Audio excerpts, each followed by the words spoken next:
Hello everyone, welcome back to my YouTube channel Psychology Class. In today's lecture, we will be conducting an experiment for the identification of blind spot. मतलब कि जो इंसानी आँख है उसमें तारीक़ मकाम का तयन का प्रैक्टिकल आज हम पढ़ने वाले हैं. So basically जो ब्लाइंड स्पॉट है ये हमारी आँख का वो हिस्सा है जहाँ पे कोई इमेज नहीं बनता due to the absence of photoreceptor cells. So इस प्रैक्टिकल को परफॉर्म करने से पहले हम जो है थोड़ा सा आई के स्ट्रक्चर को पहले डिस्कस कर लेते हैं.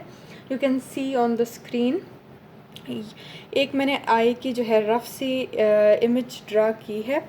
इसमें अब जो आँख है हमारी इंसानी आँख वो 3 लेयर्स पे मुश्तमिल है. जो सबसे बाहर की या आउटर मोस्ट लेयर है उसको स्क्लेरा कहते हैं, ठीक है. और इसका काम है आई को प्रोटेक्ट करना, ठीक है. हमारी आँख का ये जो सफ़ेद हिस्सा हमें नज़र आता है दैट इज़ बेसिकली स्क्लेरा. अब स्क्लेरा जो है जब आँख के फ्रंट पे आती है at the front of the eye, यहाँ पे एक उभार सा आ जाता है इसमें. सो इस उभार को जो है हम कॉर्निया कहते हैं. ये भी एक ट्रांसपेरेंट लेयर होती है जो कि आई को प्रोटेक्शन प्रोवाइड करती है. उसके बाद जो सेकंड मोस्ट लेयर है आँख की उसको कोराइड कहते हैं. कोराइड भी basically it's that part of your eye जहाँ पे ब्लड वेसल्स पाई जाती हैं और ये आई में मौजूद तमाम सेल्स को एनर्जी प्रोवाइड करती है. अब choroid at the front of eye एक ट्रायंगुलर सी शेप जो है वो इख्तियार कर लेती है. इस ट्रायंगुलर शेप को हम सिलरी बॉडीज़ कहते हैं. सिलरी बॉडीज़ से फिर कुछ मसल्स इमर्ज होते हैं, ठीक है. उन मसल्स को हम सस्पेंसरी लिगामेंट्स बोलते हैं जो कि जाके लेंस के साथ अटैच हो जाते हैं.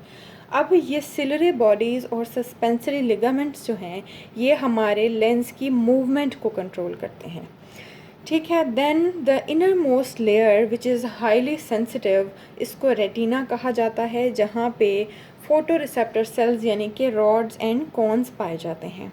हमारी आँख में जो भी रोशनी या लाइट एंटर होती है प्यूपिल से वो रेटिना पे आके रिफ्लेक्ट होती है और ये फोटो रिसेप्टर सेल्स जो हैं एक्शन पोटेंशियल के थ्रू इस मैसेज को जो है वो नर्व इम्पल्सेस की सूरत में ब्रेन तक लेके जाते हैं, ठीक है. So retina is one of the important layer और most important layer of eye. उसके बाद जी अगर हम आँख के फ्रंट पार्ट की बात करें तो इसमें 2 चीज़ें हैं, प्यूपिल एंड आइरिस. अब प्यूपिल जो है वो एक हॉलो स्पेस है जहाँ से लाइट आपकी आँख के अंदर एंटर होगी. अब प्यूपिल की मूवमेंट को कौन कंट्रोल कर रहा है, दैट इज़ आइरिस. यानी अगर बाहर बहुत ब्राइट लाइट होगी तो आइरिस आपके मसल्स जो हैं वो सिकुड़ जाएंगे और प्यूपिल जो है वो कॉन्ट्रैक्ट हो जाएगा. लेकिन जब बाहर रोशनी कम होगी तो आइरिस जो है वो एक्सपेंड होगा, प्यूपिल को डायलेट कर देगा ताकि ज़्यादा से ज़्यादा रोशनी आँख के अंदर जा सके. उसके अलावा एक विट्रस ह्यूमर फ्लूइड होता है जो कि रेटिना जो इनर मोस्ट लेयर है उसके बाद अंदर आँख के मौजूद होता है. इसका पर्पज़ ये है कि वो आँख को उसका स्ट्रक्चर मेंटेन करने में हेल्प करे. अगर ये फ्लूइड जो है निकल जाए ड्यू टू सम रीज़न्स तो आपकी आँख जो है वो कोलैप्स कर जाएगी. स्ट्रक्चर की हमने बात कर ली. अब जो है हम ब्लाइंड स्पॉट प्रैक्टिकल को परफॉर्म करेंगे. इसके लिए आपको एक पीस ऑफ पेपर चाहिए होगा, एक पेंसिल और एक स्केल.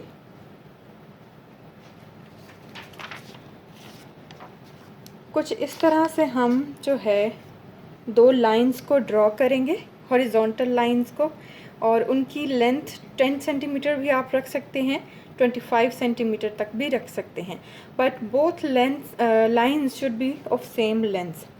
फर्स्ट लाइन को हमने ए एंड बी का नेम दिया, सेकंड लाइन को हमने सी एंड डी का नेम दिया.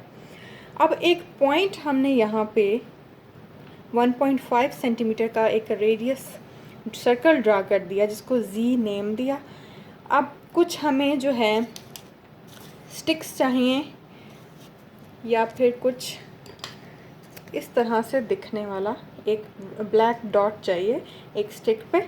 अब प्रैक्टिकल बेसिकली हमने इस तरह से परफॉर्म करना है कि हमने सब्जेक्ट की लेफ़्ट आई जो है उस पर पट्टी बांध देनी है या उसको बंद कर देना है, और वो अपनी दाईं आंख की मदद से जो है इस जी पॉइंट पे फोकस करेगा। ठीक है, अब जब वो जी पॉइंट पे फोकस करेगा तो हमने इस स्ट्रिप को जो है इस तरह से राइट साइड पे मूव कराते जाना है।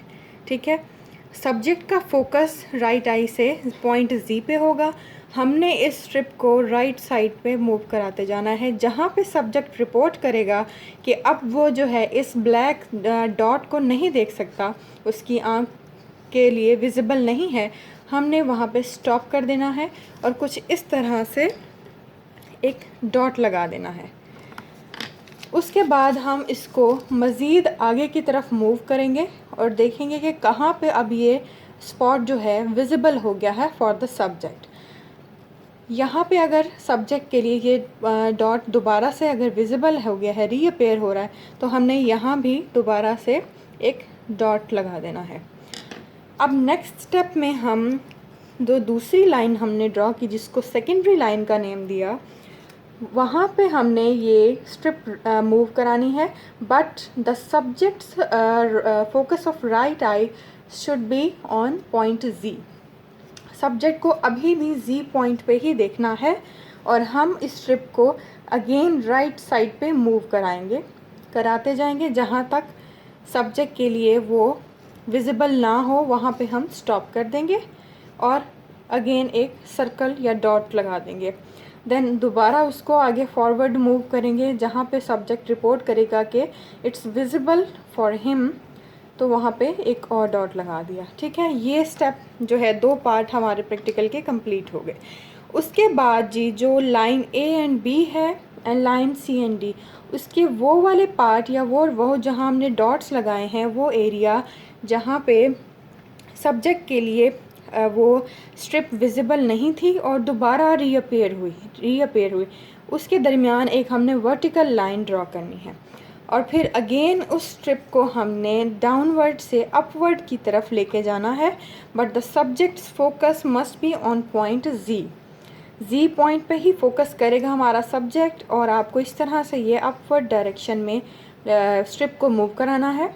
जहाँ पे विजिबल नहीं होगा सब्जेक्ट के लिए वहाँ स्टॉप किया, एक डॉट लगाया और फिर आगे कंटिन्यू किया, फॉरवर्ड डायरेक्शन में मूव कराया और जहाँ पे रीअपेयर होगा ये स्ट्रिप विजिबल होगी सब्जेक्ट के लिए, वहाँ एक और डॉट लगा दिया और फिर हमने इन सब डॉट्स को आपस में मिला दिया। दिस इज़ द रिज़ल्ट और फाइंडिंग ऑफ आवर एक्सपेरिमेंट। ये जो स्पॉट है या ये जो पॉइंट है, that is the blind spot for our subject.